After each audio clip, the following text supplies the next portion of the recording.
identify the correct statements about CDAC, okay? Center for Development of Advanced Computing and CDAC ante. So CDAC stands for Center for Development of Advanced Computing. So దానికి సంబంధించి right statements ఏంటో అడుగుతున్నాడు. So CDAC గురించి క్రింది వానిలో సరైన వాటిని గుర్తించండి. So first, established in 1988 with head quarters in Pune. So దీని హెడ్ క్వార్టర్స్ పూణేలో ఉంది, 1988లో ఎస్టాబ్లిష్ అయింది అంటున్నాడు. రైట్ స్టేట్మెంట్ అండి. Working towards setting up hyper performance computer systems, ఇది కూడా రైటే. సూపర్ కంప్యూటర్స్ తయారు చేస్తుంది ఇది CDAC. అలాగే department of electronics and information technology functions under ministry of information technology and broadcasting. So ఈ CDAC అన్నది ఏ మినిస్ట్రీ కిందకు వస్తుంది అంటే డిపార్ట్మెంట్ కాదండి, ఇక్కడ ministry of electronics and IT. And ఈ స్టేట్మెంట్ తప్పండి. సో ఇన్కరెక్ట్ స్టేట్మెంట్ ఏది అన్నాడు కదా, ఈ స్టేట్మెంట్ అన్నది తప్పు. సో CDAC అన్నది ఏ మినిస్ట్రీ కిందకు వస్తుంది అంటే ministry of electronics and IT, ministry of electronics and IT కిందకు వస్తుంది. ఇంకొక పాయింట్ ఇక్కడ మనం గుర్తుపెట్టుకోవాల్సింది ఏంటంటే ఇండియాస్ ఫస్ట్ సూపర్ కంప్యూటర్ పరం 8000 అండి. పరం 8000. ఈ పరం 8000 ఎక్కడ బిల్డ్ చేశారు అంటే CDACలోనే బిల్డ్ చేశారండి. ఇది ఎప్పుడు ఫంక్షనింగ్లోకి వచ్చిందంటే 1991. So Param 8000 India's first super computer. అలాగే father of India's super computer, super computer SC అనుకుందాం. Father of India's super computer ఎవరు అంటే Vijay P Bhatkar. Is the father of India's super computers అండి. పరం 8000 సూపర్ కంప్యూటర్ని బిల్డ్ చేసింది ఎవరు అంటే విజయ్ పి భట్కర్. అందుకనే ఆయన్ని he is known as India's super computing father of India super computing అంటారు. అలాగే ఇంకొక క్వశ్చన్ కూడా మనకి సూపర్ కంప్యూటర్స్కి సంబంధించినంత వరకు ఫాదర్ ఆఫ్ సూపర్ కంప్యూటర్స్ ఎవరంటే సేమోర్ క్రే. ప్రపంచంలో మొట్టమొదటి సూపర్ కంప్యూటర్ని కనిపెట్టింది ఎవరు? సేమోర్ క్రే. ఇండియాలో సూపర్ కంప్యూటర్స్ని కనిపెట్టింది ఎవరు ఆర్ బిల్డ్ చేసింది ఎవరు? విజయ్ పి భట్కర్. సో ఈ రెండు కూడా గుర్తుపెట్టుకోండి. ఇండియాలో సూపర్ కంప్యూటర్లన్నీ ఎవరు తయారు చేస్తారు? CDAC తయారు చేస్తుంది.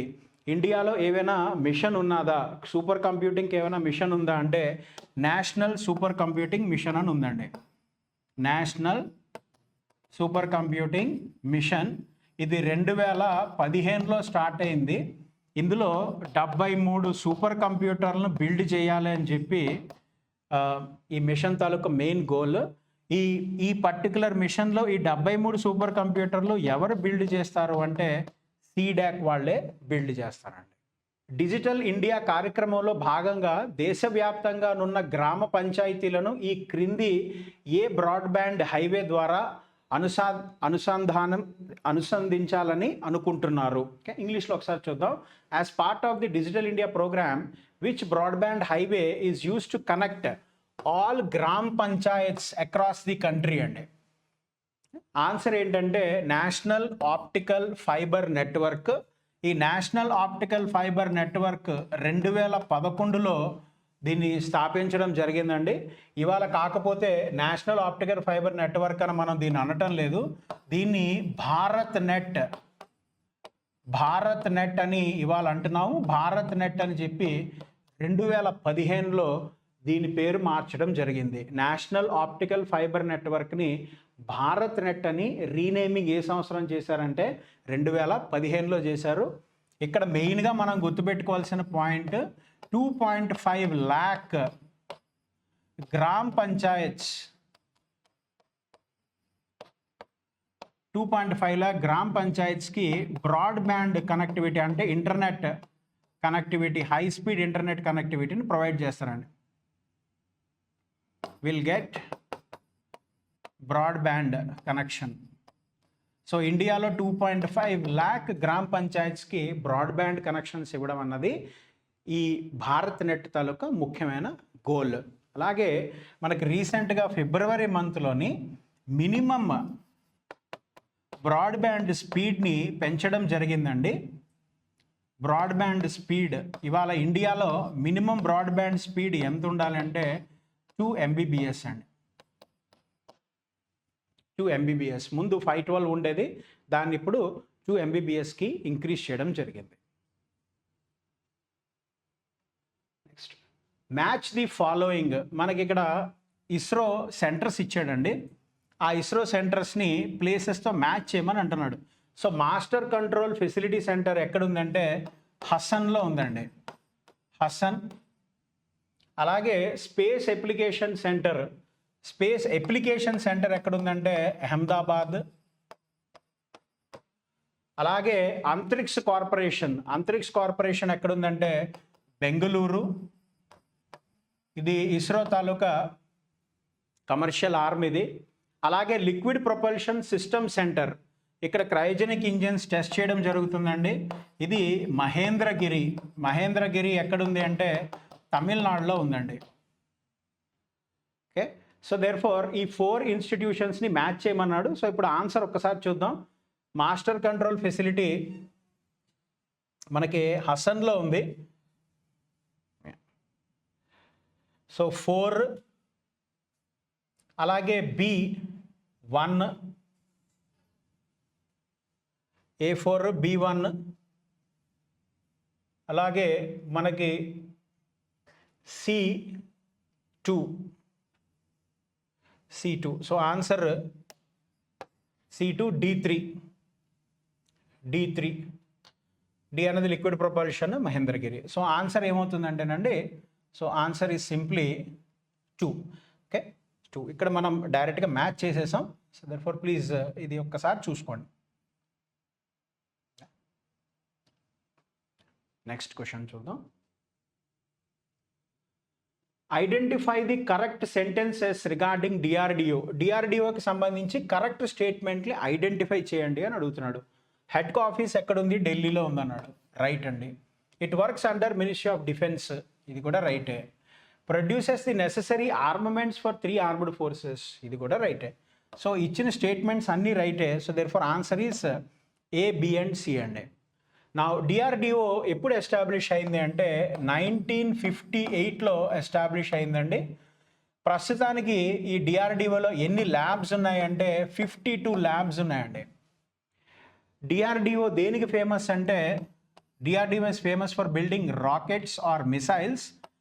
ఐజిఎండిపి ప్రోగ్రామ్ ఒకటి డిఆర్డిఓ స్టార్ట్ చేసింది, 1983లో స్టార్ట్ చేసిందండి ఇది. ఈ ఐజిఎండిపి ప్రోగ్రామ్ కింద 5 మిసైల్ సిస్టమ్స్ని తయారు చేయడం జరిగింది.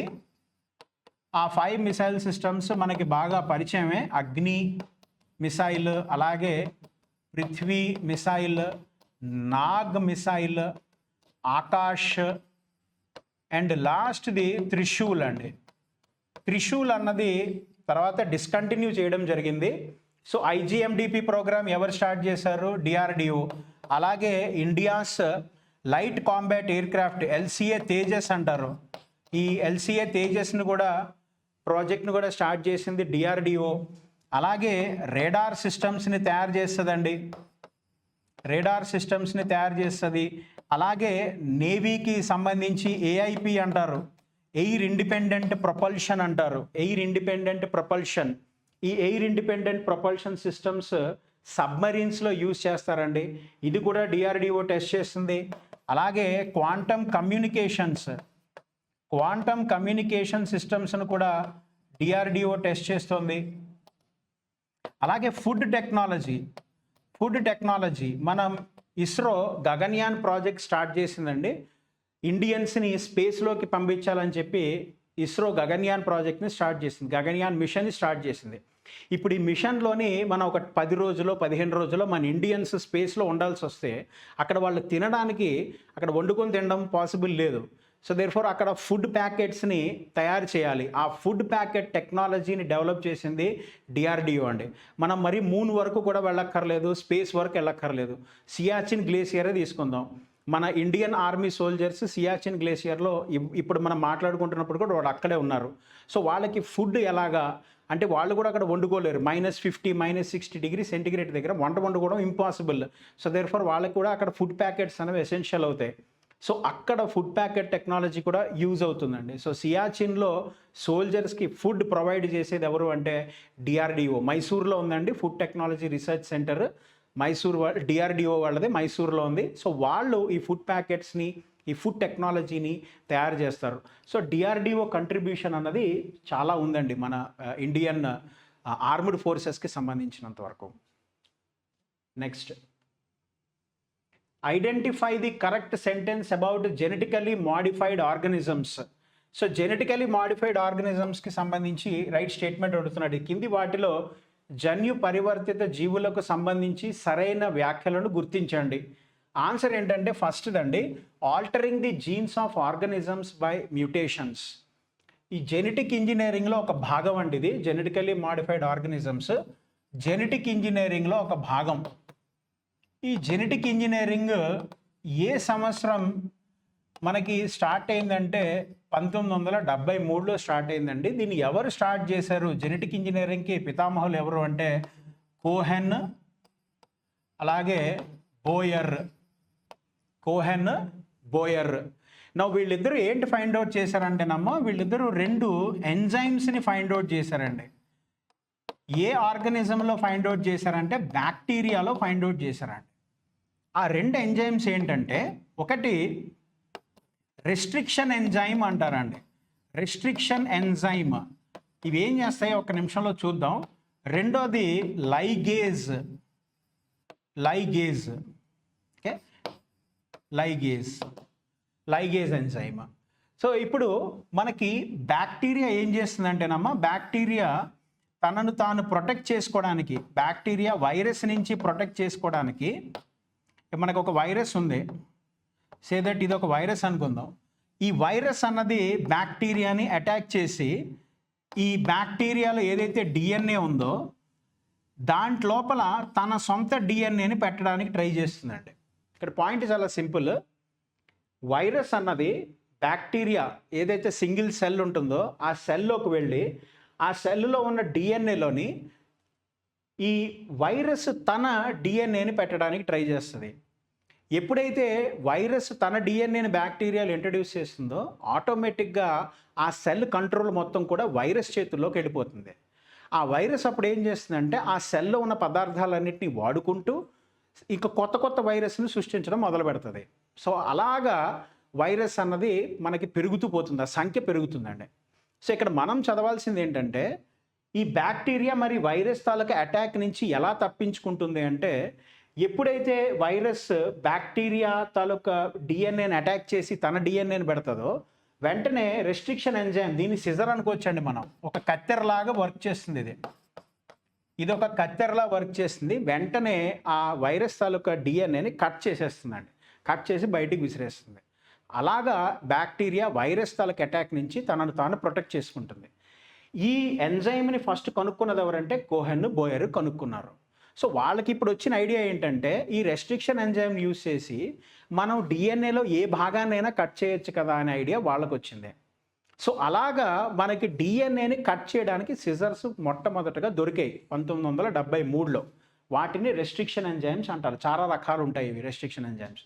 తర్వాత లైగేజ్ వాళ్ళకి ఇంపార్టెన్స్ ఏంటంటే, ఇప్పుడు నేను డిఎన్ఏ 2 ముక్కలు కట్ చేశాను. ఇప్పుడు ఈ 2 ముక్కల్ని జాయిన్ చేయాలంటే ఎలాగా? ఫిజికల్గా జాయిన్ చేయలేం. దానికి ఇంకొక ఎంజైమ్ ఉంటుందండి, దాన్ని లైగేజ్ అంటారు. ఆ లైగేజ్ ఆ రెండింటిని కూడా జాయిన్ చేస్తుంది. సో ఈ 2 ఎంజైమ్స్ కనుక్కోవడంతో జెనెటిక్ ఇంజనీరింగ్ అనే కొత్త సబ్జెక్టు, జెనెటిక్ ఇంజనీరింగ్ అనే ఒక కొత్త ఇంజనీరింగ్ సబ్జెక్ట్ మనకి 1973లో ఇంట్రడ్యూస్ అయింది. ఈ జెనెటిక్ ఇంజనీరింగ్ వాడుకుని మనం ప్లాంట్స్లోని మోడిఫికేషన్స్ చేయొచ్చు. బీటీ కాటన్ వినే ఉంటారు. అలాగే మనము యానిమల్స్లో కూడా జెనెటిక్ మోడిఫికేషన్స్ చేయొచ్చు. ఫర్ ఎగ్జాంపుల్ షీప్ ఉందనుకోండి, లేకపోతే గోట్ ఉందనుకోండి. ఆ షీప్, గోట్ జెనెటికల్లీ మోడిఫై చేసి ఆ షీప్ తాలూకా పాలల్లో కానీ లేకపోతే గోట్ తాలూకా పాలల్లో కానీ మనము ఇంటర్ఫెరాన్స్, మనకి అవసరమైన ప్రోటీన్స్ కానీ అవన్నీ కూడా మనం అందులోనే సృష్టించుకోవచ్చు. సో దేర్ఫోర్ జెనెటిక్ ఇంజనీరింగ్ తాలూకా ముఖ్యమైన డెఫినిషన్ ఏంటి అంటే ఫస్ట్ వన్ అండి, altering the genes of organisms by mutations. Okay, next, match the following disease with their preventive vaccines. So ట్యూబర్క్యులోసిస్కి ఏం వ్యాక్సిన్ వాడతారు? బీసీజీ. అలాగే పోలియోకి ఏ వ్యాక్సిన్ వాడతాం? OPV, oral polio vaccine. 1995 నుంచి ఇండియాలో పోలియో వ్యాక్సిన్ ప్రోగ్రామ్ స్టార్ట్ అయిందండి. టిటనస్కి ఏం వాడతారు? డిపిటి, డిఫ్టీరియా, అలాగే పెర్టిసిస్, టిటనస్. అలాగే మమ్స్కి మనం వాడే వ్యాక్సిన్ ఏది? MMR, measles, mumps, rubella. ఇక్కడ ఓపీవీ పేరులోనే ఉందండి. పోలియో వైరస్ వల్ల వస్తుందండి. ట్యూబర్క్యులోసిస్ బ్యాక్టీరియా వల్ల ట్యూబర్క్యులోసిస్ వస్తుంది మనకి. టిటనస్ కూడా బ్యాక్టీరియా వల్లే. అలాగే మమ్స్ వైరస్ వల్ల వస్తుందండి. మమ్స్ వైరస్ వల్ల వస్తుంది. ఓపీవీ 1961లో ఫస్ట్ ప్రొడ్యూస్ చేశారండి. బీసీజీ 1921లో ఇంట్రడ్యూస్ అయింది. అలాగే ఎంఎంఆర్ వచ్చేటప్పటికి ఇది 1971లో ఇంట్రడ్యూస్ అయింది. అలాగే డిపిటి వచ్చేటప్పటికి 1949లో ఈ పర్టికులర్ వ్యాక్సిన్ అనేది మనకి ప్రపంచంలో ఇంట్రడ్యూస్ అయింది. So which of the following is incorrect? క్రింది వానిలో సరికానిది ఏది అని చెప్పేసి అడుగుతున్నారు. సో ఇక్కడ చూద్దాం. మానవ అభివృద్ధి నివేదిక 2021లో భారతదేశం 2 స్థానాలు దిగజారి 130వ స్థానంలో నిలిచింది అంటున్నారు. యాక్చువల్గా ఇండియా యొక్క ర్యాంక్ వచ్చేటప్పటికి 132 అండి. సో మనకి 2021 రిపోర్ట్ ప్రకారం చూసుకుంటే ఇండియా యొక్క ర్యాంక్ 132, 130 అయితే కాదు. కాబట్టి సరికానిది అంటే ఫస్ట్ ఆప్షనే అవుతుంది. దాని తర్వాత 2021లో భారతదేశం యొక్క హ్యూమన్ డెవలప్మెంట్ ఇండెక్స్ విలువ 0.633గా ఉంది. అది కూడా కరెక్టే. నెక్స్ట్ వన్, ఇటీవల విడుదలైన మానవ అభివృద్ధి నివేదికలో భారతదేశం మధ్యస్థ మానవ అభివృద్ధి గల దేశాల గ్రూప్లో నిలిచింది. సో యాక్చువల్గా ఇక్కడ మనకి అంటే medium growth in countries and average growth in countries, below average, above average, top ఇలా కనిపిస్తాయి అనమాట. సో దీంట్లో ఇండియా వచ్చేటప్పటికి మనకి మధ్యస్థ మానవ అభివృద్ధిలో నిలవడం జరిగింది. ఇటీవల విడుదలైన మానవ అభివృద్ధి నివేదికలో భారతదేశం యొక్క సగటు ఆయురార్థం అంటే లైఫ్ ఎక్స్పెక్టెన్సీ అనేది 67.2 ఇయర్స్గా ఉంది. అది కూడా కరెక్టే అనమాట. సాధారణంగా కనుక జనరల్గా మీరు చూసుకోండి, హ్యూమన్ డెవలప్మెంట్ ఇండెక్స్ ఉంటుంది కదా, మానవ అభివృద్ధి సూచిక. ఈ మానవ అభివృద్ధి సూచికని united nation development program UNDP అనేది ఇచ్చిందనమాట. సో దీంట్లో 4 పారామీటర్స్ ఉంటాయి. అంటే ఏ కంట్రీకైనా సరే హ్యూమన్ డెవలప్మెంట్ ఇండెక్స్ ఇవ్వాలి అనుకోండి. సో దానికి పారామీటర్స్ వచ్చేటప్పటికి first life expectancy, on average మన కంట్రీలో ఎంతమంది ఎన్ని ఇయర్స్ వరకు బతుకుతున్నారు. సో ఇండియా యొక్క లైఫ్ ఎక్స్పెక్టెన్సీ 67.2 ఇయర్స్గా ఉంటుందన్నమాట. నెక్స్ట్ ఇయర్ ఆఫ్ స్కూలింగ్ అనమాట. Year of schooling sustainable development goal అని చెప్పేసి ఉంది. సస్టైనబుల్ డెవలప్మెంట్ గోల్ అంటే సమ్మిళిత అభివృద్ధి లక్ష్యాలు. యునైటెడ్ నేషన్ దీనిని 17గా నిర్వహించింది. ఈ 17లో 3వ గోల్ ఏమో జీవితకాలం అనమాట. నెక్స్ట్ ఇందులో 4.3 గోల్ ఏంటి అంటే ఇయర్స్ ఆఫ్ స్కూలింగ్. దీన్ని కూడా తీసుకుంటారు. ఇండియాలో యావరేజ్ ఇయర్స్ ఆఫ్ స్కూలింగ్ ఎంత అంటే 11.9 ఇయర్స్గా ఉందంట. నెక్స్ట్ గ్రాస్ నేషనల్ ఇన్కమ్ అంటాం. సో దీనికి వచ్చేటప్పటికి 8.5గా ఉందన్నమాట. సో నెక్స్ట్ 8.5 ఏంటిది? Sustainable development goal. సో సమ్మిళిత అభివృద్ధి లక్ష్యాల్లో 8.5 గోల్ అది. అలాగే మీన్ ఇయర్ ఆఫ్ స్కూలింగ్ సమ్మిళిత అభివృద్ధి లక్ష్యాల్లో 4.4లో ఉంది. India value 6.7. నేను ఇండియా వాల్యూ ఇచ్చాను, అలాగే సమ్మిళిత అభివృద్ధి లక్ష్యాల్లో దాని యొక్క మార్కులు కూడా ఇచ్చాను. ఇది వరకు అయితే సింపుల్గా అడిగేవాళ్ళండి. సస్టైనబుల్ డెవలప్మెంట్ గోల్ 1 అంటే ఏంటి, 2 అంటే ఏంటి, 3 అంటే ఏంటి. ఇప్పుడు అలా అడగట్లా. 3.3, 4.3, 5.1 ఇలా అడుగుతున్నారు. సో కాబట్టి అన్నీ ఒక్కసారి చదివితే మీకు గుర్తుండవు. ఇలా వచ్చినప్పుడు వీటిని ఇట్లా నోట్స్ చేసుకున్నారనుకోండి, మ్యాక్సిమం మీకు ఆప్షన్స్లో ఇవి యూజ్ అయ్యే ఛాన్సెస్ ఉన్నాయి. అలాగే హ్యూమన్ డెవలప్మెంట్ ఇండెక్స్లో కేటగిరీస్ ఉంటాయి అనమాట. సో దీంట్లో ఇంకా రిపోర్ట్స్ ఉంటాయి. ఆ రిపోర్ట్స్ ఏముంటాయంటే, ఒకటి హ్యూమన్ డెవలప్మెంట్ ఇండెక్స్ అనేది ఇస్తారు. దాంట్లోనే మనకి inequality adjustment human development index అనేది ఉంటుంది, అది ఇస్తారు. And next gender development index. Global investment index, multi national poverty index అని చెప్పేసి ఇస్తారనమాట. సో ఇలాంటి ఇండికేషన్స్ అన్ని కూడా హ్యూమన్ డెవలప్మెంట్ ఇండెక్స్ లో కనిపిస్తాయి. 30 సంవత్సరాల్లో ఇది మొదలు పెట్టిన తర్వాత 30 సంవత్సరాల్లో భారతదేశం వరుసగా అంటే 2021లో 132లో ఉంది కదా, దానికి ముందర 131లో ఉంది, దానికి ముందర 130లో ఉంది. అంటే యాక్చువల్గా ఇంప్రూవ్ అవ్వాలి అనుకుంటే, మన హ్యూమన్ డెవలప్మెంట్ ఇండెక్స్ ఇంప్రూవ్ అవ్వాలనుకుంటే పైకి వెళ్ళాలి. 130లో ఉంది కదా, 130 నుంచి 128, 129 అలా వెళ్తే మన ఇంప్రూవ్మెంట్ ఉన్నట్టు. 130 నుంచి ఇప్పుడు మంది కిందకు వస్తుంది. లాస్ట్ టైం 130 ఉంది, దాని తర్వాత 131, ఇప్పుడు రీసెంట్ గా ఇచ్చిన రిపోర్ట్ లో 132 ఉంది. అంటే వరుసగా 2 సంవత్సరాలు స్థానాన్ని దిగజారింది, డిక్లైన్ అయిపోయింది. 30 సంవత్సరాల హ్యూమన్ డెవలప్మెంట్ ఇండెక్స్ లో ఇదే ఫస్ట్ టైం అంట ఇలా అవ్వడం. సో ఇలాంటి పాయింట్స్ ని ప్రతి ఇండెక్స్ కి, వరల్డ్ ప్రెస్ ఫ్రీడమ్ ఇండెక్స్ అని, global investment index, gender development index, ఇలాంటి వాటికి ఆ సూచిక ఎందుకు ఇస్తారు, ఎవరిస్తారు, భారతదేశం ర్యాంక్ ఎంత, లీస్ట్ ర్యాంక్ ఎంత, టాప్ కంట్రీ ఏది, ఇవన్నీ కూడా జనరల్ గా తెలుసుకోవాలి. ఇందులో మనకి స్విట్జర్లాండ్ ఏదైతే ఉందో అది వచ్చేటప్పటికి టాప్ గా ఉంది. అలాగే next Norway second position, and Iceland third position, Hong Kong అనేది ఫోర్త్ పొజిషన్ లో ఉంది, ఫిఫ్త్ పొజిషన్ లో ఆస్ట్రేలియా అనేది ఉంది. సో టాప్ 3 తెలియాలి, అలాగే నెక్స్ట్ ఇండియా యొక్క ర్యాంక్ అనేది కూడా తెలియాలి. Option 1 is the correct answer. Next 1 చూద్దాం. సో నెక్స్ట్ క్వశ్చన్ చూద్దాం. ఈ క్రింది వాణిలో సరికానిది ఏది?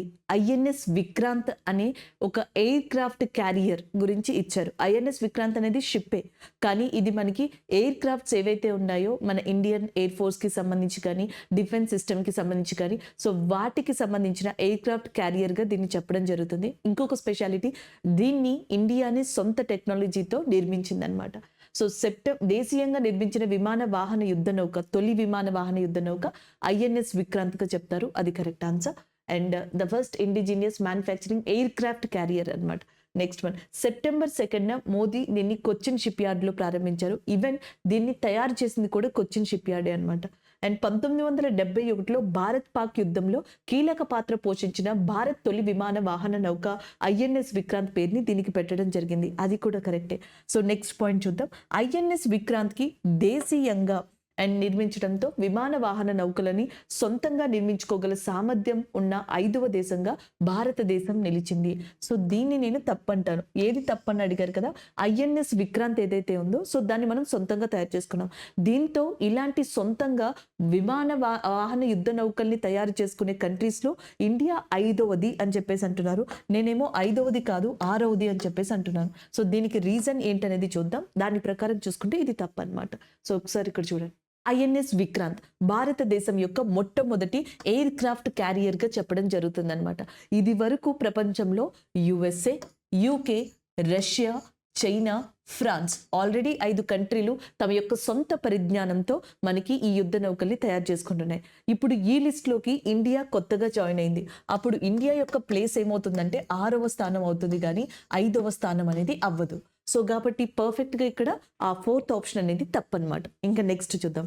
ఐఎన్ఎస్ విక్రాంత్. సో దీని ప్రపోజల్ 2009లో వచ్చింది. 2014లో దీని క్యాప్ ని పెంచారు, అంటే ఇన్వెస్ట్మెంట్ ని. 2019లో ఇంకా ఎక్కువగా పెంచారు. సో చివరికి 3 phases తర్వాత దీన్ని తయారు చేశారనమాట.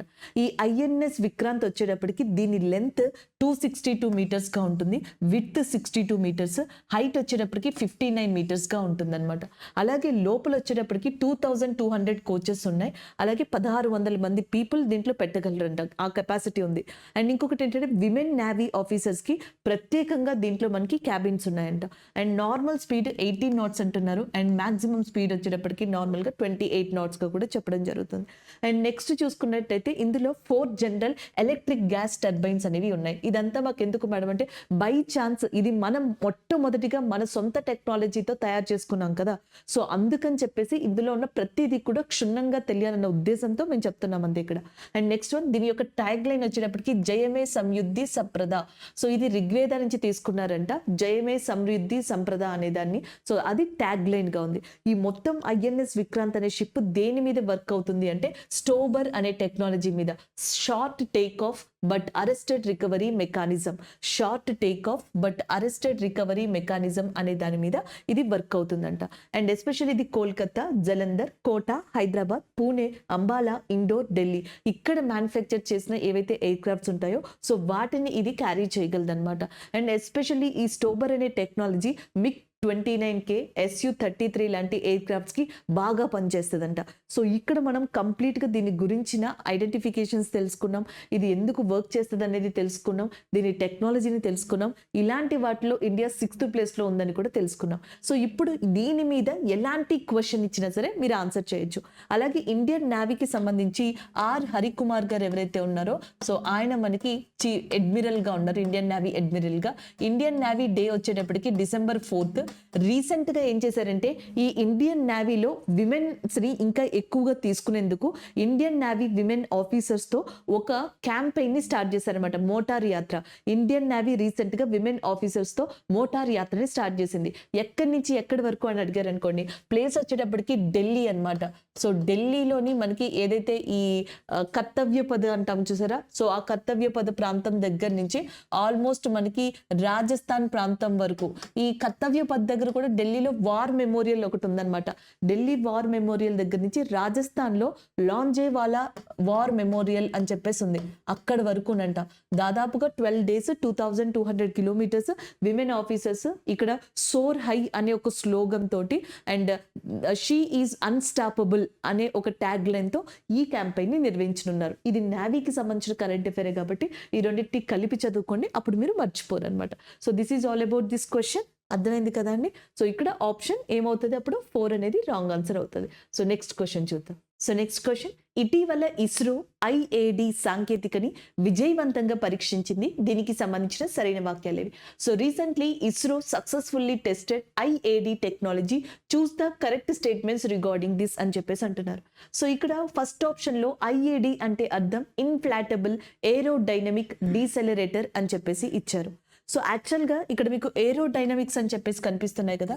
సో జనరల్గా ఏరోడైనమిక్ డ్రాగ్, ఏరోడైనమిక్ రెసిస్టెన్సీ ఇలాంటి పదాన్ని ఎక్కడ యూస్ చేస్తారంటే ఏదైనా ఒక వస్తువు, ఒక ఆబ్జెక్ట్ అనేది మనకి మోషన్లో ఉన్నప్పుడు, కదులుతున్నప్పుడు దాని మీద ఒక ఫ్లూయిడ్ లాంటి దాన్ని యూస్ చేసి, దాని మీద ఫోర్స్ని యూస్ చేసి దాన్ని గనుక రెసిస్ట్ చేస్తున్నాం అనుకోండి, ఆపడానికి మనం పాల్గొంటున్నాం అనుకోండి అలాంటి చర్యలు, సో దాన్ని డ్రాగ్ అని చెప్పేసి అంటారు. ఏదైనా ఒక ఆబ్జెక్ట్ వెళ్ళినప్పుడు సో ఆ దాని మీద బలంగా ఒక ఫ్లూయిడ్ లాంటి దాన్ని యూస్ చేసి ఫోర్స్ ని అప్లై చేయగలిగితే సో అది వెనక్కి రావడం కానీ దాని మీద ఘర్షణ ఏర్పడడం కానీ జరుగుతుంది. సో ఇలాంటి వాటిని డ్రాగ్ అని చెప్పేసి అంటారు. సో ఈ డ్రాగ్ సిస్టమ్ ని కానీ ఇలాంటి ప్రాసెస్ ని కానీ ఏరోడైనమిక్స్ అంటే మనం ఆ ఫ్లూయిడ్ ఏదైతే యూస్ చేస్తున్నామో అది ఒకవేళ ఎయిర్ అనుకోండి, సో గ్యాసెస్ లో దానికి సంబంధించి ఎయిర్ అనుకోండి, దాన్ని మనకి ఏరోడైనమిక్స్ గా చెప్పడం జరుగుతుంది అనమాట. ఇప్పుడు నేను ఇది ఎందుకు మీకు చెప్పాలనుకుంటున్నానంటే మార్స్ అండ్ వీనస్, శుక్రుడి మీద కానీ అంగారకుడి మీద కానీ ఇలాంటి వాటి మీదకి మనం స్పేస్ లోకి శాటిలైట్స్ ని పంపుతూ ఉంటాం. ఆ శాటిలైట్స్ ని పంపినప్పుడు పేలోడ్ అని చెప్పి యూజ్ చేస్తారనమాట. సో పేలోడ్స్ వల్ల మీద వెలాసిటీ అనేది ఎక్కువైపోతుంది అనుకోండి, సో దానివల్ల ఇంధనం యొక్క ఖర్చు కూడా ఎక్కువైపోతూ ఉంటుంది అనమాట. సో మనకి ఏదైతే ఫ్యూయల్ కాస్ట్ ఉందో రాకెట్ కి సంబంధించి, శాటిలైట్స్ కి సంబంధించి, టెక్నాలజీకి సంబంధించి ఫ్యూయల్ అనేది ఎక్కువ వాడాల్సి వస్తుంది. సో ఆ పేలోడ్స్ మీద కనుక వెలాసిటీని తగ్గించగలిగాం అనుకోండి, సో ఇక్కడ కాస్ట్ ఎఫెక్టివ్ అనేది కూడా పనిచేస్తుంది అనమాట. ఇప్పుడు ఇది ఏం చేస్తుందంటే ఏరోడైనమిక్ డీసెలరేటర్ అని చెప్పేసి ఉంది కదా, ఇది మనకి ఏదైతే మార్స్ అండ్ వీనస్ మీదకి శాటిలైట్స్ పంపుతున్నామో కొంత ఎత్తుకెళ్ళిన తర్వాత అట్మాస్ఫియర్ లో వాటి పేలోడ్స్ మీద ఉన్న వెలాసిటీని నెమ్మదిగా తగ్గించేస్తుంది. సో అలా తగ్గించడం వల్ల మనకి ఈ ఫ్యూయల్ కన్జంప్షన్ ఏదైతే ఉందో అది తక్కువ అవుతుంది, ఇంధన వాడకం అనేది. సో ఫ్యూయల్ కన్జంప్షన్ అనేది తక్కువ అవడం వల్ల కాస్ట్ ఎఫెక్టివ్ గా ఉంటుంది అనమాట. సో ఇది ఇక్కడ మనకి చెప్తున్నారు. IAD సాంకేతికని VSSC అంటే విక్రమ్ సారాభాయ్ స్పేస్ సెంటర్, ఇది వచ్చేటప్పటికి తిరువనంతపురం ఉంది. Thiruvananthapuram is located in Kerala. So Vikram Sarabhai space centre అనేది ఎక్కడ ఉందండి, తిరువనంతపురంలో ఉంది. సో వాళ్ళు దీన్ని అభివృద్ధి చేశారు, అది కూడా కరెక్టే. IAD సాంకేతికని కేరళలోని టెరల్స్ నుంచి రోహిణి సౌండింగ్ రాకెట్ ద్వారా ప్రయోగించారు. మోస్ట్ ఆఫ్ దట్ టెక్నాలజీస్ ని మనకి ప్రయోగించేది రోహిణి శాటిలైట్స్, రోహిణి రాకెట్స్ ద్వారానే. సో ఇది కూడా కరెక్ట్ ఆన్సరే ఇక్కడ. నెక్స్ట్ వన్, IAD సాంకేతికని అంగారక మరియు శుక్రగ్రహాలపై పేలోడ్ ని సురక్షితంగా ల్యాండ్ చేయడానికి ఉపయోగిస్తారు. సో ఇవన్నీ కరెక్టే కాబట్టి all of the above is correct answer అవుతుంది. అలాగే ఇక్కడ మార్స్ అని ఉంది చూసారా, సో మార్స్ కి సంబంధించి మీరు ఏం గుర్తుపెట్టుకోవాలంటే ఇక్కడ అంగారకుడికి 2 శాటిలైట్స్ ఉంటాయి. ఒక దాన్ని వచ్చేటప్పటికి ఫోబోస్ అని చెప్పేసి పిలుస్తారు, ఇంకో దాన్ని వచ్చేటప్పటికి డీమోస్ గా పిలవడం జరుగుతుంది. అలాగే శుక్రుడు ఉన్నారు చూసారా, వీనస్. సో వీనస్ కి అసలు ఉపగ్రహాలే ఉండవు, 0 అనమాట. అలాగే జనరల్ గా అర్త్ అనేది ఎలా తిరుగుతుంది, ఒకవేళ భూమిని తీసుకున్నారు ఉన్నారనుకోండి, ఇది వెస్ట్, ఇది ఈస్ట్ కదా, వెస్ట్ టు ఈస్ట్ తిరుగుతుంది, పశ్చిమ నుంచి తూర్పుకి. కానీ వీనస్, శుక్రుడు ఉన్నారనుకోండి, సో ఆయన మనకి తూర్పు నుంచి పడమరికి తిరగడం జరుగుతుంది అనమాట. వీనస్, యురేనస్ ఈ రెండు కూడా యాంటీ క్లాక్ వైజ్ లో తిరుగుతూ ఉంటాయి. అదొక ఇంపార్టెంట్ పాయింట్ గుర్తుపెట్టుకోవచ్చు. అలాగే గతంలో మార్స్ మీద మనకి భారతదేశం మంగళయాన్ అనే ఒక ఆపరేషన్ ని చేపట్టింది. దాన్నే మనం మామ్ గా కూడా పిలుస్తాం అనమాట. సో దీనికి చిహ్నంగా 2000 రూపీస్ మీద దాని యొక్క ఏమంటారు సింబల్ ని కూడా ప్రింట్ చేశారు. అలాగే నెక్స్ట్ శుక్రగ్రహానికి సంబంధించి శుక్రయాన్ అనేది 2024 లో లాంచ్ చేయాలనుకుంటుంది. దీంతో పాటుగా ఇస్రో యొక్క ఇంకొక ఫ్యూచర్ ప్రాజెక్ట్ గా గగన్యాన్ అనే దాన్ని చెప్పొచ్చు. గగన్యాన్ ఏంటంటే హ్యూమన్ స్పేస్ ఫ్లైట్ అనమాట. సో దీంట్లో భారతదేశానికి సంబంధించిన వ్యోమగాముల్ని స్పేస్ లోకి కొన్ని రోజుల పాటు పంపాలనుకుంటున్నారు. సో దీనికి ముందర, వాళ్ళని పంపబోయే ముందర ఒక ఫీమేల్ హ్యూమన్ రోబోట్ ని దాంట్లో పంపుతారనమాట. ఆ ఫీమేల్ రోబోట్ పేరు వచ్చేటప్పటికి వ్యోమమిత్రగా ఉంది. సో ఇవన్నీ అప్డేటెడ్ పాయింట్స్ గా గుర్తుపెట్టుకోండి. అలాగే ఇస్రో యొక్క చైర్మన్ గా ప్రస్తుతం ఉన్నది ఎవరు అంటే సోమనాథ్ అనే పర్సన్ ఉన్నారనమాట. అసలు భారతదేశంలో స్పేస్ టెక్నాలజీ రావడానికి కారణం విక్రమ్ సారాభాయ్ గారుగా చెప్పడం జరుగుతుంది అనమాట. Father of Indian space programme గా విక్రమ్ సారాభాయ్ గారిని పిలుస్తారు. అటామిక్ ప్రోగ్రామ్ కి పితామహుడిగా జహంగీర్ బాబా గారిని పిలుస్తారు. మిసైల్ మ్యాన్ ఆఫ్ ఇండియాగా అబ్దుల్ కలాం గారిని, మిసైల్ విమెన్ ఆఫ్ ఇండియాగా టెస్సీ థామస్ గారిని పిలవడం జరుగుతుంది అనమాట. సో ఓవరాల్ గా చూసుకుంటే all of the above is correct answer. Next one చూద్దాం. సో నెక్స్ట్ క్వశ్చన్, క్రింది వాక్యాల్లో సరైనవి ఏవి? Which of the following statements are correct అని చెప్పేసి అడుగుతున్నారు. డార్ట్ వ్యోమనౌక అత్యంత ఖచ్చితత్వంతో భూమిపై దూసుకొస్తున్న డైమర్ఫస్ గ్రహశకలాన్ని 2022 సెప్టెంబర్ 20న ఢీ కొట్టింది. అండ్ డార్ట్ మిషన్ పూర్తి రూపం double asteroid redirection test. And next, భూమి వైపు ప్రమాదకరంగా దూసుకొస్తున్న గ్రహశకలాలని కక్షని మార్చే లక్ష్యంతో నాసా చేపట్టిన మిషన్ డార్ట్. పైవన్నీ సరి అయినవి. సో సాధారణంగా సోలార్ సిస్టమ్, సౌర వ్యవస్థను తీసుకున్నారనుకోండి, అందులో సూర్యుడు, నక్షత్రాలు, గ్రహాలు, ఉపగ్రహాలతో పాటుగా మనకి ఆస్ట్రాయిడ్స్ అనేవి కూడా కనిపిస్తూ ఉంటాయి. అంటే గ్రహ శకలాలుగా వాటిని చెప్పడం జరుగుతుంది. ఆస్ట్రాయిడ్స్ కానీ, సెలిస్టియల్ బాడీస్ కానీ, కమెట్స్, తోక చుక్కలు కానీ, ఉల్కలు కానీ, ఇవన్నీ కూడా జనరల్ గా మనకి కనిపిస్తాయి అన్నమాట. సో ఏవైనా రెండు సెలిస్టియల్ బాడీస్ అనేవి ఒకదానికొకటి ఢీ కొన్నాయి అనుకోండి, సో అప్పుడు దాని నుంచి ర్యాలీ పడేది, దాని నుంచి ప్రొజెక్ట్ అయ్యే ఏవైతే రాక్స్ కానీ, డిబ్రీస్ కానీ ఉన్నాయో, ఈ గ్రహ శకలాలు లాంటివి ఉన్నాయో, అవి నేరుగా ఈ గ్రహాల వైపుకి దూసుకుంటూ వస్తాయి, ప్లానెట్స్ వైపుకి. ఈ ప్లానెట్స్ 8 ఉంటాయి కదా, ఈ 8లో అత్యంత ఎక్కువ ఆకర్షణ కలిగింది, గ్రావిటేషనల్ ఫోర్స్ ని కలిగింది జూపిటర్. సో జూపిటర్ లేదా బృహస్పతికి ఎక్కువ గ్రావిటేషనల్ ఫోర్స్ అనేది ఉంటుంది అనమాట. సో ఇక్కడ జూపిటర్ ఉంటుంది, ఇక్కడ వచ్చేటప్పటికి మార్స్ ఉంటుంది, ఇక్కడ వచ్చేటప్పటికి అర్త్ అనేది ఉంటుంది. సాధారణంగా మోస్ట్ ఆఫ్ దట్ ఈ ఏవైతే మనకి డెబ్రీస్ అనేవి ఉన్నాయో, గ్రహ శకలాలు ఉన్నాయో, ఇవన్నీ కూడా జూపిటర్ చే ఎక్కువ ఆకర్షించబడతాయి. తర్వాత మార్స్. ఒకవేళ అన్ఎక్స్పెక్టెడ్గా ఒక్కొక్కసారి ఏమవుతుంది అంటే కొన్ని అర్త్ వల్ల కూడా ఆకర్షించబడతాయి. అలా అర్త్ వల్ల ఆకర్షించినప్పుడు అది అర్త్ లోపలికి రావడం జరుగుతుంది. అర్త్ లోపలికి రావాలి అంటే అర్త్ యొక్క అట్మాస్ఫియర్ని దాటాలి. ఈ అట్మాస్ఫియర్లో మనకి ట్రోపోస్ఫియర్, ఐనోస్ఫియర్, మెసోస్ఫియర్ అని చెప్పేసి ఉంటుంది. సో ఎప్పుడైతే ఈ మీట్రాయిడ్స్ అనేవి మెసోస్ఫియర్లోకి వస్తాయో, ఈ గ్రహ శకలాలు డెబ్రీస్ అనేవి మెసోస్ఫియర్లోకి వస్తాయో, సో ఇక్కడ లిక్విడ్ ఆక్సిజన్ వల్ల అవి ఎక్స్ప్లోడ్ అవుతాయి. ఒకవేళ అవి ఎక్స్ప్లోడ్ అవ్వలేదనుకోండి, విస్ఫోటనం చెందలేదనుకోండి, నేరుగా భూమిని తాకుతాయి. అలా ఇప్పటికీ 3 సందర్భాలలో మనకి భూమిని తాకడం జరిగింది అని చెప్పేసి అంటారు ఆన్ డేటా. అలాంటిది హోబా మీట్రాయిడ్ అని చెప్పేసి ఉంటుంది, సౌత్ ఆఫ్రికాలో ఉందన్నమాట. ఇలాంటిది ఒకటి నేరుగా అర్త్ మీదకి వచ్చింది. ఇప్పుడు ఏం చెప్తున్నారంటే, ఒకవేళ అర్త్ వల్ల గనక అలాంటి బాడీస్ ఏమన్నా ఆకర్షించబడితే అర్త్ గ్రావిటేషనల్ ఫోర్స్ వల్ల, అవి వాతావరణం లోపలికి రాకుండా, అర్త్ లోపలికి రాకుండా అక్కడి నుంచి దాని డైరెక్షన్ మార్చుకునేలాగా నాసా ఒక మిషన్ ని చేపట్టింది. దాన్నే డార్ట్ గా చెప్తున్నారు. కాబట్టి ఇది కరెక్ట్ ఆన్సర్. భూమి వైపు ప్రమాదకరంగా దూసుకొస్తున్న గ్రహ శకలాల కక్షను మార్చే లక్ష్యంతోనే నాసా డార్ట్ అనే దాన్ని తీసుకొచ్చింది. Double asteroid redirection test. ఏదైనా చాలా స్పీడ్ గా, ఫోర్స్ గా వస్తున్న వస్తువుని జస్ట్ మనం ఇలా తాకామనుకోండి, సో దాని యొక్క దిశ అనేది మారిపోతుంది, డైరెక్షన్ మారిపోతుంది. సేమ్ ఇంతే, ఏదైనా ఒక సెలిస్టియల్ బాడీ డెబ్రీ అనేది భూమి వైపు నేరుగా దూసుకుంటూ వస్తుంది అనుకోండి, అదే టైంలో దానిని రికగ్నైజ్ చేసి, సో దాని యొక్క స్పీడ్ని కానీ, లేకపోతే దాని యొక్క ఫోర్స్ యొక్క డైరెక్షన్ కానీ జస్ట్ మనం మార్చగలిగాం అనుకోండి, సో అది అర్త్ లోపలికి వచ్చే అవకాశాలు 99% తక్కువ. ఇదే లక్ష్యంతో ఈ డార్ట్ అనే మిషన్ ని నాసా స్టార్ట్ చేసిన తర్వాత 2022 సెప్టెంబర్ 27న అలా దూసుకొస్తున్న డైమర్ఫస్ అనే ఒక గ్రహ శకలాన్ని అది ఢీ కొట్టి లోపలికి రాకుండా చేసి సక్సెస్ అయింది. సో కాబట్టి ఆల్ ఆఫ్ ద అబోవ్ అనేది కరెక్ట్ ఆన్సర్ అవుతుంది కదా. Option 4 is the correct answer. So NASA ఇంకా మనకి మనకి డిఫరెంట్ మిషన్స్ ని స్టార్ట్ చేసింది. ఆర్టిమిస్ అనే ఒక మిషన్ ఉందన్నమాట. ఈ ఆర్టిమిస్ అనే మిషన్ కనిపించింది అనుకోండి, అది ఏ స్పేస్ ఏజెన్సీ చేస్తుందంటే నాసా అని గుర్తుపెట్టుకోండి. ఇటీవల ఏం చేసిందంటే చంద్రుడిని లూనార్ అని కూడా పిలవచ్చు అనమాట. చంద్రుడి యొక్క మట్టిలోంచి ఆక్సిజన్ ని ఎక్స్ట్రాక్ట్ చేసిందంటే నాసా. సో ఏ స్పేస్ ఏజెన్సీ ప్రపంచంలో చంద్రుడి మీద ఉన్న మట్టిలోంచి ఆక్సిజన్ ని బయటకు తీసింది, ఎక్స్ట్రాక్ట్ చేసింది అంటే that is a NASA. NASA recent గా స్పేస్ గార్డెన్ అనే ఒక కాన్సెప్ట్ ని కూడా తీసుకొచ్చింది అనమాట. ఇలా పేర్లు గుర్తు పెట్టుకున్నారనుకోండి, తర్వాత వీటి గురించి నెమ్మదిగా చదువుకోవచ్చు. So this is all about NASA and this question option 4 is the correct answer. Next one చూద్దాం. So next question, Jal Jeevan mission అమల్లో రాష్ట్రాలని లేదా కేంద్ర పాలిత ప్రాంతాలని వాటి ర్యాంకులతో జతపరిచాను. నేను ఇక్కడ ఇచ్చే మీకు అడ్వైజ్ ఏంటి అంటే, ఈ జల్ జీవన్ ర్యాంక్స్ అనేవి జాగ్రత్తగా చూసుకుంటూ ఉండాలి. ఓవరాల్ కేటగిరీలో ఉన్నాయి, for monthly category, district category and states and union territories కలిపేసి ర్యాంక్స్ ఉన్నాయి. సో కాబట్టి ఇవి ఎప్పటికప్పుడు డేటాని అప్డేట్ చేసుకుంటూ ఉండాలి.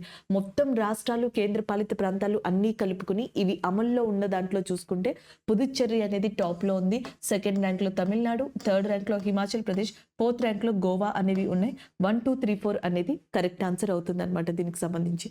అయితే ఈ ర్యాంక్స్ మారుతూ ఉంటాయి, బట్ ఈ ఇన్ఫర్మేషన్ మారదనమాట. జల్ జీవన్ మిషన్ అనే దాన్ని 2019లో మనకి ఆగస్ట్ 15న తీసుకొచ్చారనమాట.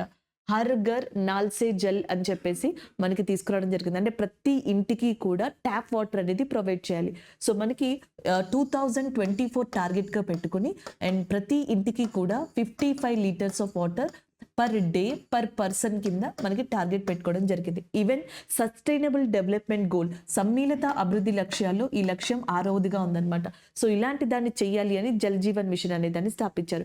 గజేంద్ర సింగ్ షెకావత్ ఎవరైతే ఉన్నారో, సో దీనికి మినిస్టర్గా ఉన్నారు, ఆయన యొక్క ఆధ్వర్యంలోనే ఇది జరుగుతుంది. లాస్ట్ టైం మనకి రీసెంట్గా వచ్చిన దాంట్లో బీహార్కి సంబంధించిన 4 ప్లేసెస్ టాప్ ప్లేసెస్లో ఉన్నాయి. దాని తర్వాత తమిళనాడుకి సంబంధించిన వెల్లూరు, ఇలాంటి ప్లేసెస్ ఉన్నాయి. అండ్ ఇప్పుడు రీసెంట్గా వచ్చిన జల్ జీవన్ సుర్వేక్షణ ఇండెక్స్లో శ్రీనగర్ అనేది టాప్ చేసింది. అంటే different indexes, different kind of కేటగిరీస్లో ఇవి ఎప్పుడు వార్తల్లోనే ఉంటాయి. బట్ బేసిక్ ఇన్ఫర్మేషన్ గుర్తుపెట్టుకుని దాని తర్వాత ఆ కేటగిరీని చూసుకుని అవి ఏ ర్యాంక్స్ అనేవి కూడా చూసుకోవాలి. ఇది ఒక్కటే ఇందులో కన్ఫ్యూజన్ అండి, ఏం లేదు.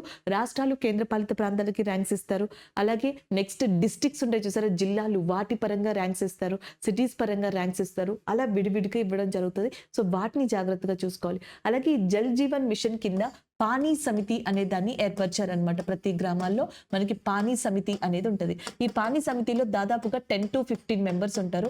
ఈ 10 to 15లో సగం మంది విమెన్స్ ఉంటారు. అంగన్వాడీ, సెల్ఫ్ హెల్ప్ గ్రూప్కి సంబంధించిన పర్సన్స్, గ్రామ సభకు సంబంధించిన వాళ్ళు, వీళ్ళందరూ కూడా సో జల్ జీవన్ మిషన్ ని ఎలా ముందుకు తీసుకెళ్లాలి అనే దాని మీద కార్యాచరణ రూపొందిస్తారనమాట. So this is all about this question. Option 1 is the correct answer. So next question చూద్దాం. క్రింది వాక్యాల్లో సరికానిది ఏది? Which of the following is incorrect statement అని చెప్పేసి అడుగుతున్నారు.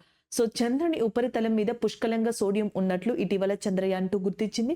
చంద్రునిపై పరిశోధనలకి చంద్రయాన్ 2ని ఇస్రో 2019 జూలైన ప్రయోగించింది. And ISRO chairman K Sivan ఆ సమయంలో. అండ్ నెక్స్ట్ చంద్రయాన్ 2లో ల్యాండర్ పేరు ప్రజ్ఞన్ మరియు రోవర్ పేరు విక్రమ్ అని చెప్పేసి ఉంది. సో జనరల్గా ఇలాంటి వాటిలో ఎక్కువగా మిస్టేక్ జరిగేది ఇచ్చేది కూడా ఇక్కడేనండి. సో ల్యాండర్ పేరు వచ్చేటప్పటికి మనకి విక్రమ్ అన్నమాట. అలాగే నెక్స్ట్ రోవర్ పేరు వచ్చేటప్పటికి ప్రజ్ఞన్. సో ఈ రెండింటినీ కూడా మనకి ఉల్టా చేసి ఇచ్చారు, కాబట్టి ఇది రాంగ్ ఆన్సర్ అవుతుంది. మనకి ఇప్పటికే 2 చంద్రయాన్ ఎక్స్పెరిమెంట్స్ అనేవి జరిగాయి. చంద్రయాన్ 1 అనే మిషన్ వచ్చేటప్పటికి అక్టోబర్ 2008లో స్టార్ట్ చేశారు, అది 2009 వరకు కొనసాగిందనమాట. ఇది కరెక్ట్. అప్పట్లో ల్యాండర్, రోవర్ అనేవి లేవు జనరల్గా.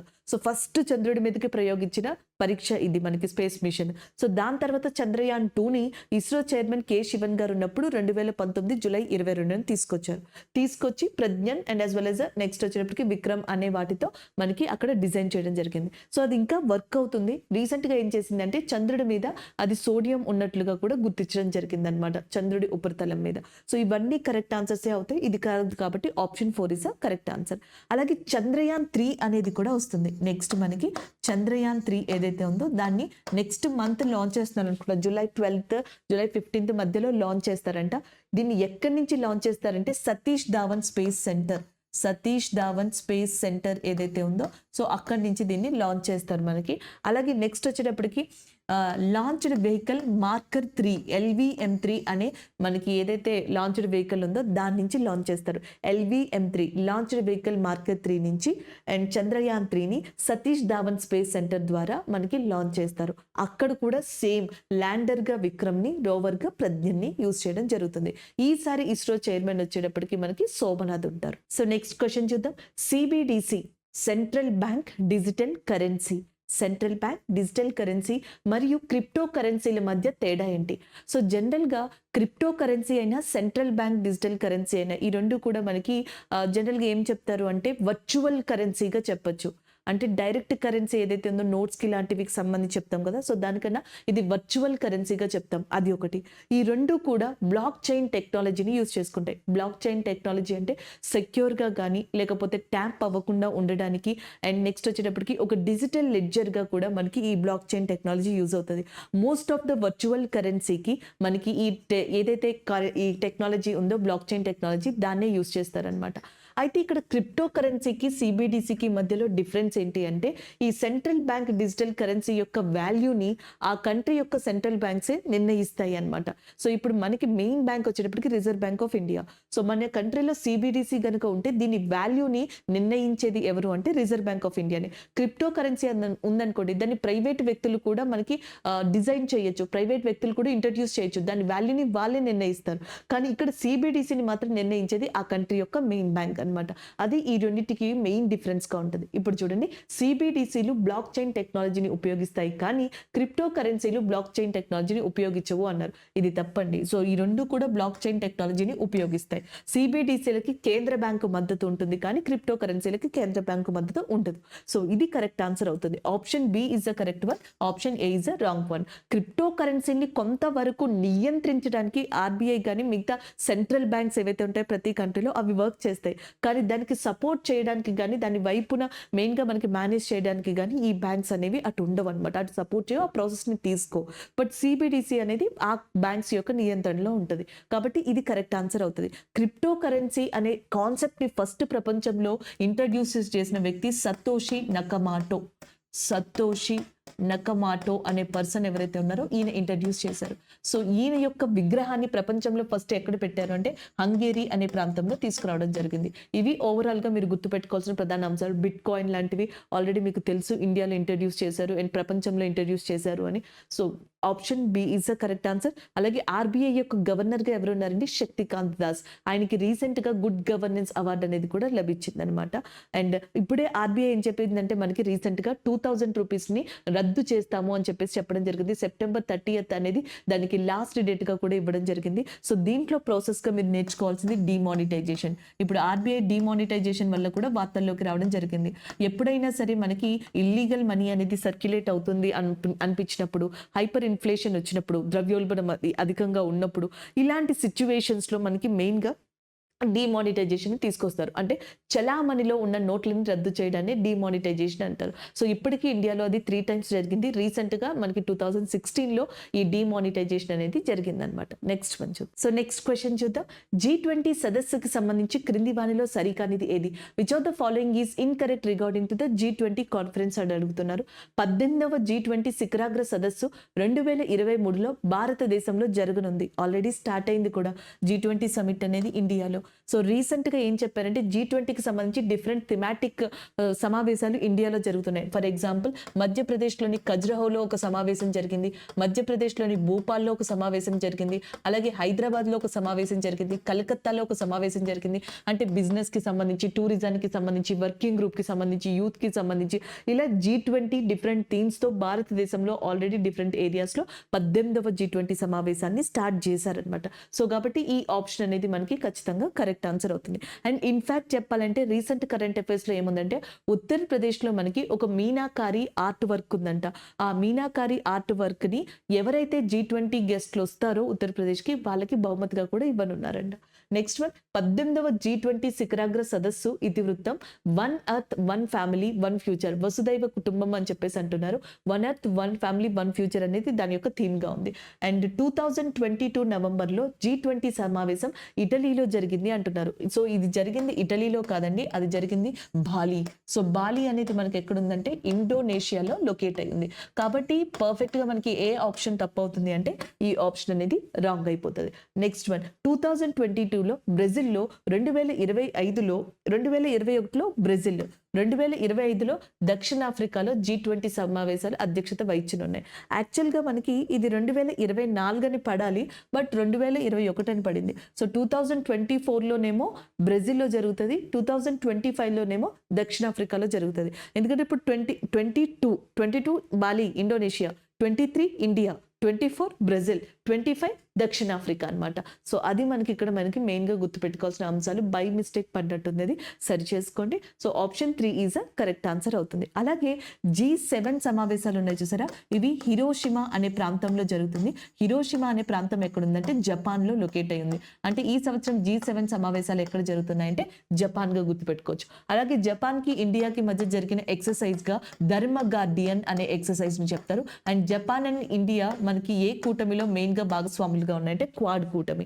అలాగే షాంఘై కోఆపరేషన్ ఆర్గనైజేషన్ 2023 సమిట్ ఇండియాలో జరగబోతుంది. సెక్యూర్ SCO అనేది దీని యొక్క థీమ్ గా ఉంది. అది వసుదైవ కుటుంబం కదా, one earth one family one future. ఇది వచ్చేటప్పటికి సెక్యూర్ SCO అనేది దీని యొక్క మెయిన్ థింగ్ అనమాట. అలాగే నెక్స్ట్ నాటో యొక్క సమావేశాలు ఎక్కడ జరుగుతున్నాయంటే లిథువేనియా అనే ప్రదేశం ఉంది, అక్కడ నాటో యొక్క సమావేశాలు అనేవి జరగబోతున్నాయి. ఇలా ఒక్కొక్క దాన్ని గుర్తుపెట్టుకోవడానికి ట్రై చేయండి. ఆప్షన్ 3 ఇస్ ఇక్కడ కరెక్ట్ ఆన్సర్. నెక్స్ట్ వన్ చూద్దాం. సో నెక్స్ట్ క్వశ్చన్, ప్రవాస భారతీయ దివాస్ NRI డే కి సంబంధించి క్రింది వాటిలో సరికానిది ఏది? Which of the following is wrong answer regarding to the ప్రవాస భారతీయ దివాస్ అని అడుగుతున్నారు. సో ఇటీవల 2023లో మనకి 17th NRI ప్రవాస్ డే అనేది జరిగింది, అది కరెక్టే. సో మనం దీనికి 3 days నిర్వహించారనమాట. అసలు NRI డే ఎందుకు నిర్వహిస్తారు? మనకి 1915లో జాన్ 9th గాంధీ గారు ఇండియాకి తిరిగి రిటర్న్ వచ్చేసారు. సో అందుకని చెప్పేసి జాన్ 9th అనేది ప్రవాస భారతీయ దివాస్ కింద తీసుకున్నారనమాట.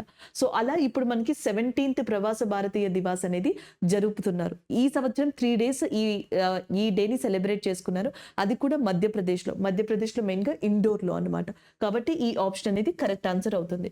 నెక్స్ట్ వన్ 17వ ప్రవాస భారతీయ దివాస్ థీమ్ వచ్చేటప్పటికి reliable partners for India's progress in Amrit Kaal. So అమృత కాల టైంలో మనకి స్ట్రాంగ్ గా ఎవరైతే రిలయబుల్ పార్ట్నర్స్ ఉన్నారో వాళ్ళకి సంబంధించి. నెక్స్ట్ వన్ 17వ ప్రవాస భారతీయ దివాస్ కి ముఖ్య అతిథిగా గయానా అధ్యక్షుడు ఇర్ఫాన్ అలీ హాజరయ్యారు చీఫ్ గెస్ట్ గా, అది కరెక్టే. 17వ ప్రవాస భారతీయ దివాస్ కి గౌరవ అతిథిగా బ్రెజిల్ అధ్యక్షుడు చంద్రికా ప్రసాద్ సంతోకి హాజరయ్యారు. సో మనకి బ్రెజిల్ కాదు, ఆయన ఏదైతే మనకి సురీనామ్ అనే ప్రదేశం ఉందో సో దానికి సంబంధించిన అధ్యక్షుడు ఆయన. కాబట్టి ఆప్షన్ 4 ఏదైతే ఉందో అది రాంగ్ ఆన్సర్ అవుతుంది. మీకు గుర్తుంటది కదా, Jan 15th army day, next Jan 9th Pravasi Bharatiya Divas day, Jan 23rd Parakram Divas day, Jan 24th national girl child day. So ఇలాంటివి గుర్తుపెట్టుకోవడానికి ట్రై చేయండి. జాన్ 26th వచ్చేటప్పటికి మనకి రిపబ్లిక్ డే. అండ్ నేను ఇక్కడ ఆల్రెడీ ఇచ్చాను, మీకు ఒకసారి చూసుకోవచ్చు కూడా. సురీనామ్ ఉంది కదా, ఆ కంట్రీ యొక్క క్యాపిటల్ వచ్చేటప్పటికి పరమారిబియో అనేది దాని యొక్క క్యాపిటల్ గా ఉంది. నెక్స్ట్ చంద్రికా ప్రసాద్ సంతోషి ఎవరైతే ఉన్నారో ఆయన ప్రెసిడెంట్ గా ఉన్నారు. బాక్సైట్, టింబర్, గోల్డ్, ఆయిల్ అనేవి ఇక్కడ మెయిన్ గా దొరుకుతాయి. అలాగే గయానా కంట్రీకి సంబంధించి మొహమ్మద్ ఇర్ఫాన్ అలీ అనే ఆయన ప్రెసిడెంట్ గా ఉన్నారు. దాని క్యాపిటల్ జార్జ్ టౌన్ గా ఉంది. ఈ రెండు కూడా గుర్తుపెట్టుకోండి. అండ్ ఎస్పెషల్లీ సురేనామ్, రీసెంట్ గా మన president of India Droupadi Murmu గారు ఉన్నారు కదా, సో ఆమెకి సురేనామ్ కంట్రీ యొక్క సివిలియన్ అవార్డు అనేది లభించిందనమాట ఈ సంవత్సరం. అండ్ అది ఒకటి ఇంకొక ఇంపార్టెంట్ పాయింట్, ఎందుకంటే ద్రౌపది ముర్ము గారు రీసెంట్ గా కొన్ని కంట్రీస్ ని విజిట్ చేశారు. ఆ విజిట్ చేసిన దాంట్లో భాగంగా ఆమెకి ఈ కంట్రీ యొక్క హైయెస్ట్ సివిలియన్ అవార్డు అనేది లభించింది అనమాట. So this is all about this question. ఈయన వచ్చేటప్పటికి మనకి గెస్ట్ గా వచ్చారు, ఈయన చీఫ్ గెస్ట్ గా రావడం జరిగింది అనమాట. ఇక్కడ మనం మెయిన్ గా చూసుకోవచ్చు, ఈయనేమో మనకి గౌరవ అతిథిగా అండ్ ఈయన ముఖ్య అతిథిగా రావడం జరిగింది వీటికి సంబంధించి. అండ్ నెక్స్ట్ క్వశ్చన్ చూద్దాం. ఇక్కడ option 4 is the wrong answer. Next so next question, the centre has recently announced the expand the Jan Aushadhi stores by how many in number by March 2024 అని అడుగుతున్నారు. 2024 మార్చ్ నాటికి ప్రధానమంత్రి భారతీయ జన్ ఔషధి కేంద్రాలని ఎన్నింటికి విస్తరించాలి అని కేంద్రం ఇటీవల వెల్లడించింది అని చెప్పేసి మనకి మెయిన్ గా ఉంది. సో ఆన్సర్ వచ్చేటప్పటికి మనకి ఇక్కడ option 1 is correct answer. 10,000 10,000 Jan Aushadhi కేంద్రాన్ని విస్తరించాలనేది దీని యొక్క ముఖ్య ఉద్దేశం. గవర్నమెంట్ ఆఫ్ ఇండియా 2008 లో దీన్ని స్టార్ట్ చేసింది. బట్ 2015 తర్వాత దీని యొక్క ఊపు అనేది ఇండియాలో చాలా ఎక్కువ అయిందనమాట. దీని యొక్క ఫోర్స్ ఏదైతే ఉందో, ఎక్స్పాన్షన్ ఆఫ్ ఫోర్స్, అది బాగా విస్తరించినట్టుగా చెప్పొచ్చు. సో ఇంకా దాన్ని ముందుకు తీసుకెళ్లాలి అని చెప్పేసి 10,000 జన్ ఔషధి కేంద్రాన్ని ఏర్పాటు చేయాలని ఇటీవల కేంద్ర ప్రభుత్వం నిర్ణయించుకుంది. Option 1 is the correct answer. ఇది ఎందుకు అంటే ఇండియాలో జెనరిక్ మెడిసిన్ ఏదైతే ఉందో, సో దాన్ని అఫోర్డబుల్ ప్రైస్ కి అందరికీ అందించడమే దీని యొక్క ముఖ్య ఉద్దేశం. జెనరిక్ మెడిసిన్ అంటే ఫర్ ఎగ్జాంపుల్ ఇప్పుడు కోవాక్సిన్ అనేది ఉంది. కోవాక్సిన్ ఎవరు కనిపెట్టారు? భారత్ బయోటెక్ కనిపెట్టింది. సో దానికి పేటెంట్ రైట్ తీసుకుంటుంది దాదాపుగా ఒక 10 సంవత్సరాలు 11 సంవత్సరాలు. సో భారత్ బయోటెక్ మాత్రమే కోవాక్సిన్ అనే దాన్ని మనకి ఏమంటారు నిర్మించడం, దాన్ని మార్కెట్లోకి రిలీజ్ చేయడం కూడా చేస్తారు తయారు చేసి. అయితే ఇలా కొన్ని సంవత్సరాలు గడిచిన తర్వాత ఒకవేళ ఆ మెడిసిన్ వాల్యూ అనేది ఎక్కువ ఉంది, దాని ప్రయోజనం ఎక్కువ ఉంది, చాలా మందికి కావాలి అని తెలిస్తే, సో దాని తర్వాత ఆ మెడిసిన్ మీద దానికి కంపోజిషన్ ఏంటి, దాన్ని ఎలా తయారు చేయొచ్చు, వీటన్నిటి మీద కూడా మిగతా కంపెనీస్ కి R&D చేసుకొని ప్రొడ్యూస్ చేసే అవకాశాన్ని కల్పిస్తారు. అలా ఆ కంపెనీస్ వాటిని ప్రొడ్యూస్ చేయడాన్ని జెనరిక్ మెడిసిన్ గా పిలుస్తారు. ఈ జెనరిక్ మెడిసిన్ అనేది ఇండియాలో చాలా మంది ప్రజలకి అవసరం అన్నమాట. అందుకని చెప్పేసి దాన్ని చాలా తక్కువ ధరకే, చాలా అఫోర్డబుల్ ప్రైస్కే అందించాలి అని చెప్పేసి జన్ ఔషధి కేంద్రాల్ని ఏర్పాటు చేశారు. అదే ఇక్కడ మనకి main thing. 10,000 is the correct answer. Option 1 is the correct one. అలాగే ప్రజెంట్ మనకి హెల్త్ మినిస్టర్ గా మన్సుఖ్ మాండవ్య గారు ఎవరైతే ఉన్నారో ఆయన ఉన్నారు. ఇక్కడ మన్సుఖ్ మాండవ్య గారు మనకి హెల్త్ మినిస్టర్ గా ఉన్నారు. అలాగే హెల్త్ డే వచ్చేటప్పటికి, ప్రపంచ ఆరోగ్య దినోత్సవం వచ్చేటప్పటికి April 7th రికగ్నైజ్ చేయబడింది. అండ్ ఇంకొకటి ఏంటంటే ఇలాంటి కాన్సెప్ట్ ని స్టార్ట్ చేయడం వెనకాల గవర్నమెంట్ ఆఫ్ ఇండియాతో పాటుగా డిపార్ట్మెంట్ ఆఫ్ ఫార్మా యొక్క కృషి కూడా ఉందన్నమాట. సో నెక్స్ట్ వన్ చూద్దాం. తెలంగాణ రాష్ట్రం నుంచి పద్మశ్రీ 2023 పురస్కారాన్ని ఈ క్రింది వారిలో ఎవరు అందుకోలేదు? సో టోటల్ గా మనకి పద్మ అవార్డ్స్ అనేవి ఎన్ని వచ్చాయి? 106 వచ్చాయి. దీంట్లో మనకి పద్మ విభూషణ్, పద్మభూషణ్, పద్మశ్రీ అంటాం. సో పద్మ విభూషణ్ అనేది టోటల్ గా 6 వ్యక్తులకి రావడం జరిగింది. పద్మ విభూషణ్ అనేది 9 మందికి వచ్చింది. అలాగే రిమైనింగ్ పద్మశ్రీ లాంటివి అవార్డ్స్ వచ్చాయి. సో తెలంగాణకు వచ్చేటప్పటికి ఈ పద్మభూషణ్ ఉంది చూసారా, పద్మభూషణ్ కేటగిరీలో 2 తెలంగాణ వ్యక్తులకు వచ్చింది. ఒకళ్ళు కమలేష్ పటేల్ గారు అండ్ ఇంకొకళ్ళు వచ్చేటప్పటికి చిన్న జిఆర్ స్వామి. ఆధ్యాత్మికం కేటగిరీలో వీళ్ళిద్దరికి వచ్చింది. అలాగే 3 పద్మశ్రీ అవార్డుని అందుకున్నారు. ఆ 3లో మోదుగుడు విజయ గుప్తా గారు ఉన్నారు. అలాగే రామకృష్ణారెడ్డి గారు ఉన్నారు. హనుమంతరావు పసుపులేటి గారు ఉన్నారు. కాకపోతే సంకూచి చంద్రశేఖర్ గారు లేరనమాట. ఆప్షన్ 4 అనేది కరెక్ట్ ఆన్సర్ కాదు. తెలంగాణ రాష్ట్రం నుంచి పద్మశ్రీ పురస్కారం ఈ క్రింది వారిలో ఎవరు అందుకోలేదు. యాక్చువల్ గా ఈ క్వశ్చన్ కి ఆన్సర్ మీరు పెట్టగలుగుతారండి, ఎందుకంటే ఇది ఆల్రెడీ ఎప్పటి నుంచి ఉన్న కరెంట్ అఫైర్. స్వామి చిన్నజీఆర్ ఎవరైతే ఉన్నారో ఆయన, కమలేష్ పటేల్ దాజీ అని చెప్పేసి పిలుస్తారు. వీళ్ళిద్దరికి ఆధ్యాత్మికంలో, విజయ్ గుప్తా గారికి సైన్స్ అండ్ ఇంజనీరింగ్ లో, రామకృష్ణారెడ్డి గారికి లిటరేచర్ అండ్ ఎడ్యుకేషన్ లో, హనుమంతరావు గారికి వైద్య రంగంలో ఈ అవార్డ్స్ అనేవి లభించాయి అన్నమాట. సో అవి ఓవరాల్ గా మీరు గుర్తు పెట్టుకోవాల్సిన ప్రధానమైన అంశాలు. అలాగే రీసెంట్ గా వచ్చిన వాటిలో జ్ఞానపీఠ అవార్డు వచ్చిందండి, మ్యాన్ బుక్కర్ ప్రైజ్ అవార్డ్స్ వచ్చినాయి, అవి కూడా చూసుకోండి. నోబెల్ ప్రైజెస్ ఏమన్నా వస్తే అవి అప్డేట్. ఆస్కార్ అవార్డ్స్ వచ్చినాయి. ఆస్కార్ లో మనకి నాటు నాటు సాంగ్ ఏదైతే ఉందో సో దానికి అవార్డు రావడం జరిగింది. అలాగే ఎలిఫెంట్ విస్పర్ అని చెప్పేసి ఒక డాక్యుమెంటరీ ఫిలిం, సో దీనికి కూడా ఆస్కార్ అవార్డు అనేది లభించింది అనమాట. కాబట్టి భారతదేశానికి సంబంధించిన వాటికి ఆస్కార్ అవార్డ్స్ లభించాయి. ఆస్కార్ అవార్డ్స్ యొక్క హిస్టరీ తెలుసుకోవాలి. ఎవరిస్తారు, ఎప్పుడు ఇస్తారు, ఎక్కడ జరుగుతుంది, ఏ కేటగిరీలో జరుగుతుంది, అసలు ఇండియాలో ఎవరెవరికి ఇచ్చారు. సత్యజిత్ రే గారు ద లెజెండరీ మ్యాన్ ఆఫ్ ఇండియాగా చెప్తాం సినిమాకి సంబంధించి. ఆయనకి గతంలో వచ్చింది. భాను అతియా గారు గాంధీ మూవీకి గాను కాస్ట్యూమ్ కి సంబంధించి ఆవిడికి కూడా రావడం జరిగింది.